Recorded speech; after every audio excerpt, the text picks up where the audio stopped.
In an older video of mine, I talked about what can possibly happen in case of war between Australia and China. But many of our viewers pointed out their concerns over China's economic influence over Australia. So in this video, we shall discuss how much influence does China actually has over Australia and what are the things that Australia can do about it. So the story of Chinese influence over Australia starts after Chinese economic reforms of 1978. When Chinese industries evolved from being a socialist economy to a large-scale production economy funded by foreign capital. So all these mass production in China needed lots of ores and other minerals. And Australia became the prime supplier of all these minerals to China.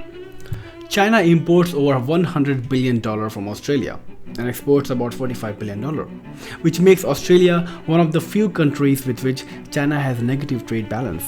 So this on surface looks pretty good, but it has many more dimensions to it. More than 60% of Chinese iron ore comes from Australia, which means China's steel companies rely on Australia. But this also means that huge chunk of Australian mining industry and overall Australian economy relies on China. China, being a huge economy, can still afford to impose trade war on Australia. But Australia's economy, which virtually relies on Chinese export, will suffer a lot. But not just trade war. China has also started taking over Australian companies and even farmlands. China has invested in over 15 million hectares of farmland in Australia. It solves China's own food crisis and also helps China to impose its influence over Australia's agriculture and cattle market. Although this Chinese FDI in Australian farmland has contracted a little in last couple of years, but still it is happening as we speak. China is also actively buying stakes in Australian companies, a similar move on which Indian government imposed many barriers this year.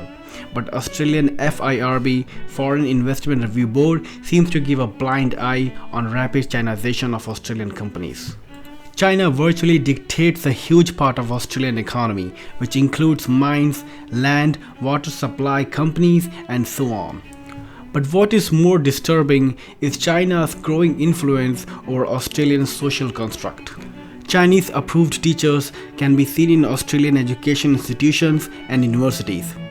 Chinese students are the biggest international demographics in Australia, and they do influence Australia's decision making. And not just this, China has tried and possibly has been succeeded in installing a member of parliament in Australian House of Representatives, which will be loyal to the Communist Party in China. To sum this up, I can keep on talking about Chinese influence on Australia for hours and hours. But we need to understand how Australia can thwart this Chinese influence. Australia needs to diversify its economy and trade with other democratic countries. This over-reliance on China has made Australia hopelessly dependent on China, and Australia needs to look for alternative, or this economic imperialism will start rusting Australia itself. There are many ways by which Australia can reduce its dependency on China. Over 40% of Australian export earning comes from China. To reduce this, Australia should look elsewhere, in other emerging manufacturing hubs like Philippines, Vietnam, and most notably India. Australia should also start more critically reviewing Chinese FDI and FII in Australian industry and agriculture. Australia should also keep a check on Chinese influence on Australian education system and political system.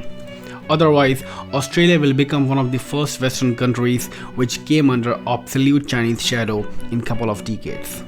If you like this video, then please subscribe to my channel and share this video. Spearhead over and out.